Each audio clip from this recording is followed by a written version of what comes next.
News கொடுக்கும். Iran என்ன சொல்லிட்டு இருக்காங்கன்னா, எங்களோட டெக்ரான் பகுதியில் இந்த ஏர்கிராப்ட் வந்துச்சு, எங்களோட IRGC என்ற ஏர் டிஃபென்ஸ் சிஸ்டம் வந்து அடிச்சு வீழ்த்திருச்சு.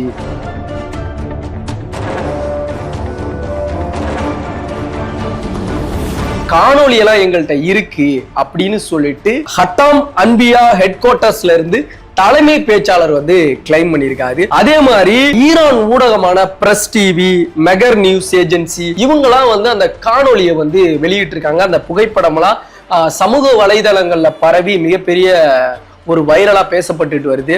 ஆனா இது வந்து இன்டர்நேஷனல் லெவல்ல, உலக நாடுகள் அளவுல இன்னும் வரைக்கும் கன்ஃபார்ம் ஆகப்படல. எதனாலனா அமெரிக்காவை சேர்ந்த யுனைடெட் ஸ்டேட் கண்ட்ரோல் கமாண்ட் என்ற அமைப்பு வந்து மறுப்பு தெரிவிச்சிருக்காங்க. இதுக்கு வந்து இல்லங்க இந்த மாதிரி நடக்கல அப்படின்னு சொல்லிட்டு மறுப்பு தான் தெரிவிச்சிருக்காங்க. அமெரிக்கா வந்து மிகப்பெரிய ஒரு